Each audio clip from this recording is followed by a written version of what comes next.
something that you can control, or is that something that players just have to get better at and take more reps at, or is there anything you can do on your end, or is that already expected of them? I mean, you know, we shoot them every day. Some of it is early in the year and getting that rhythm. I do think that. It's not something that I was particularly worried about coming in. You know, when we would do them, when we would shoot them, and we don't just shoot free throws every day. We shoot pressure free throws every day. You know, so there's something on the line of them shooting free throws and quite a bit of them. You know, so it's just one of those things like, you know, Lazar struggled early in whatever game it was, Fairfield, right? The exhibition, and shot them really well against Wagner, right? He'd been there, he'd been in that role, in that environment. You get the, you know, get kind of your rhythm and your flow with it. I don't talk a whole lot about it, other than we need to make our free throws, like, you know, and I'm not going to add pressure to it, but at the same time, like, they know and they need to know, like, we got to stop making free throws. Like we were 14 for 30 on twos, which isn't good enough in a one possession game. 14 for 30 on twos, and we were 16 to 28 on the foul line.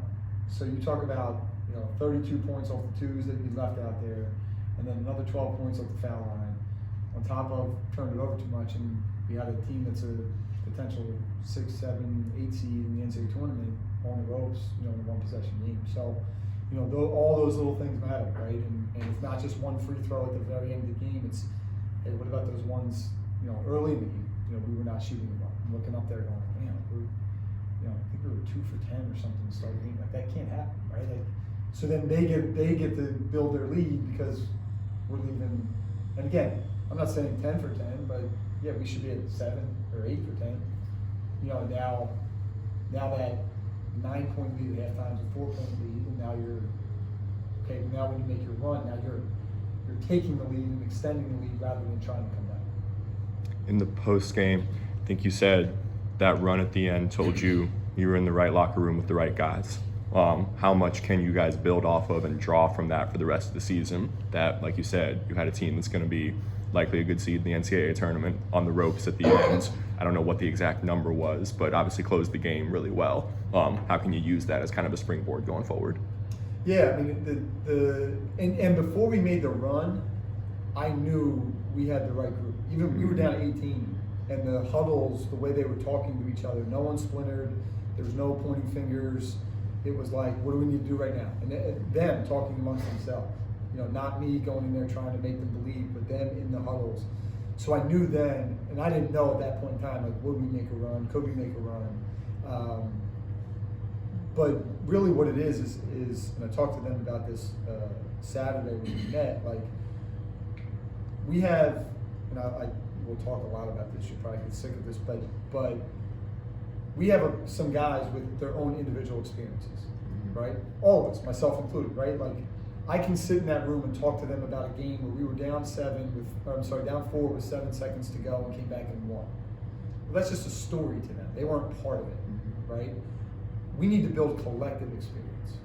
So yeah, we each have our own experiences. So Bam can talk about, well, one time at Oregon this happened, or you know, Tyrell can talk about, like, yeah, we were at LSU and this blah blah blah, or, you know, like, you can go down the line and they all have their own experience. Or, you know, Brandon can, you know, Terrence or Mike can talk about a game last year, like, well, those are just stories to all of us. We weren't there. We don't know what it sounded like and what it felt like, and, you know, well, now a game like that gives you collective experience, right? That, yeah, hopefully we're not down in the second half like that again.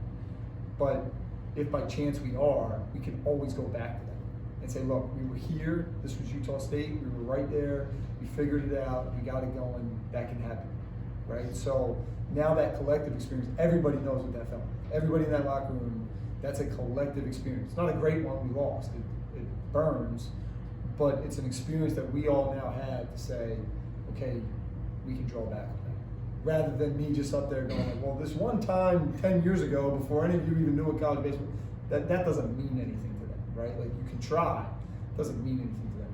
But now, when we're in a certain situation, we say, hey, we need to make a run right here at Utah State. They know what that means.